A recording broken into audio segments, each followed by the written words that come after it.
Assalamualaikum warahmatullahi wabarakatuh. Kali ini saya Asep Wandi akan membuat tutorial tentang fungsi dan cara kerja dari termis untuk defrost. Jadi tugas atau cara kerja dari termis ini, termis kulkas 2 pintu adalah sebagai sensor pengirim data ke control board. Jadi termistor ini bertugas untuk mengirimkan data ke papan PCB yang ada pada samping kompresor kulkas, adanya di bagian bawah dari kulkas tersebut untuk jenis kulkas Panasonic ya teman-teman, kulkas 2 pintu. Dan sensor termis ini mempunyai nilai resistansi atau hambatan dalam satuan ohm berdasarkan suhu dalam ruangan freezer. Jadi di sini termistor ini bekerja saat suhu kulkas sudah mencapai tingkat dingin untuk membekukan sebuah ruangan freezer, maka hambatannya akan berangsur naik. Jadi termistor ini berbanding lurus dengan suhu dingin. Jadi dalam artiannya termistor ini apabila didekatkan dengan dingin atau es, tahanannya akan selalu naik. Dan sebaliknya termistor ini apabila didekatkan dengan suatu alat panas, tahanannya akan turun. Jadi yang di video ini kita pengukuran termistor kulkas 2 pintu merek Panasonic.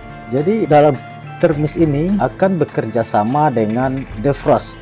Defrost itu bertujuan untuk melelehkan es. Jadi tidak diperbolehkan ada bunga es pada bagian evaporator. Jadi akan melakukan defrost atau heaternya akan bekerja untuk melelehkan bunga es yang ada pada evaporator.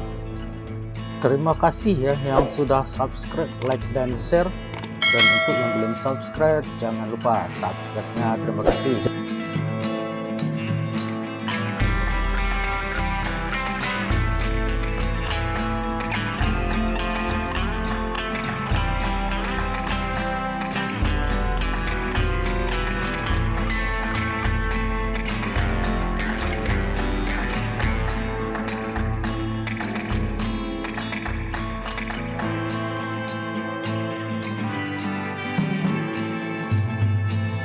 Jadi fungsi dari defrost pada kulkas 2 pintu adalah untuk mencegah munculnya bunga es pada freezer dalam kulkas. Jadi tidak diperbolehkan adanya bunga es. Kalau itu terjadi di dalam kulkas 2 pintu, terjadinya bunga es yang menebal, kulkas dalam ruang freezer itu tidak akan membeku atau bagian bawah tidak bisa dingin. Jadi disitulah peranan masing-masing dari komponen.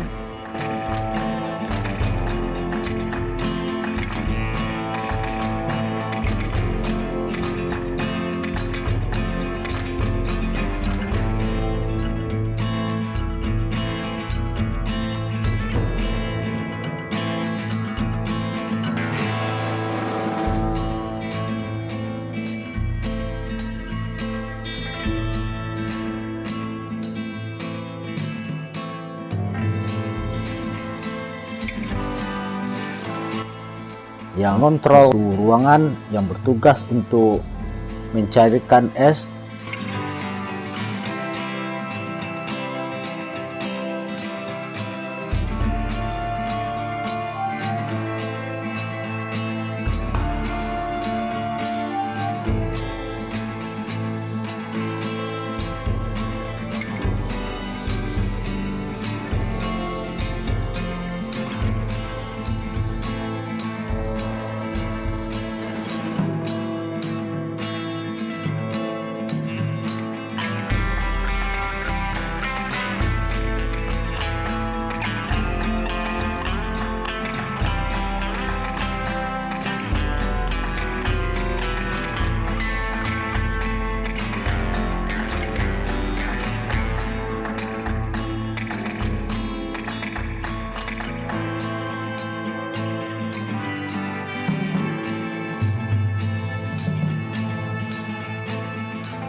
Jadi salah satu dari komponen tidak boleh ada yang rusak seperti termis atau thermal defrost. Kebetulan kulkas ini kita sudah menggunakan termistor elektrik.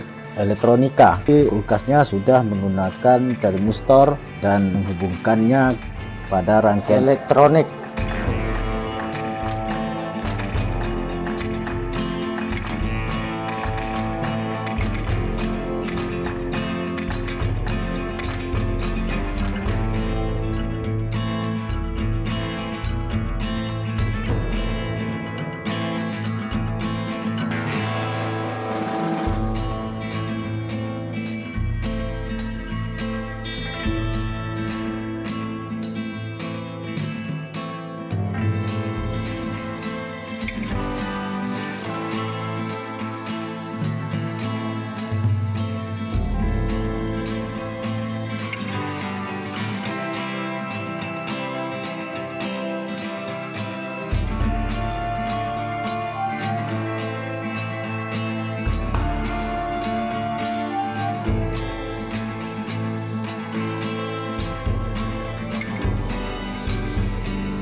Nah, sekarang kita akan beri sensasi panas pada bagian sensor termis ini. Oke. Nah, perhatikan gerakan dari angka multitester digital ini. Sangat cepat turunnya, jadi tidak beraturan.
Di sini kita akan mengadakan pengecekan untuk suatu komponen termistor ini. Di sini termistornya ada kejanggalannya. Termistornya tahanannya lalu cepat berubah dan kadangkala tahanannya sangat cepat melompat dari 1 langsung ke 5 langsung ke 10. Contohnya seperti itu. Nah, termistor yang bagus itu tahanannya akan secara berurut, naiknya teratur dan turunnya teratur, itu disebut termistor yang bagus. Di sini kita dibutuhkan kejelian dalam melakukan pengecekan ini ya. Teman-teman semua, ini ilmu yang sangat bermanfaat sekali. Banyak para teknisi yang tahu cara pengecekannya, akan tetapi harus lebih teliti lagi untuk pengecekan termistor ini. Nah, termistor ini apabila panas akan selalu turun, tahanannya akan menurun. Nah, di sini ada semacam kejanggalan. Termistor ini dari 300 ohm sewaktu-waktu akan naik menjadi 1000 ohm dan balik lagi ke 300 ohm. Jadi dipastikan termistor ini bermasalah ya teman-teman. Nah, sekarang kita mengadakan pengecekan menggunakan batu es. Nah, ini esnya kita akan menggunakan batu es sebagai suhu dingin. Jadi apabila termis ini kita masukkan ke es batu ini, termistornya akan selalu naik tahanannya. Jadi tahanannya akan selalu naik. Perhatikan dari multitester kita. Nah, di sini tahanannya udah 42. Multitester digital kita ranknya pada posisi 20 kilo ya. Nah, sekarang 44. Tahanan termistor untuk kulkas 2 pintu merek Panasonic ini diharuskan tahanannya di atas 1000 ohm. Nah, di sini tahanannya baru 46 ohm. Dan ini tidak akan bekerja maksimal ya teman-teman. Dipastikan jadi es, kompresornya akan hidup terus dan akan terjadi bunga es yang menumpuk. Untuk video tutorial yang berikutnya, saya akan membandingkan termistor yang masih bagus dengan termistor yang sudah rusak. Terima kasih ya yang sudah support di channel Asep Wandi ini. Semoga teman-teman semua sehat selalu dan dilindungi oleh Allah Subhanahu wa taala dalam setiap langkah pekerjaannya. Dimudahkan rezekinya. Assalamualaikum warahmatullahi wabarakatuh.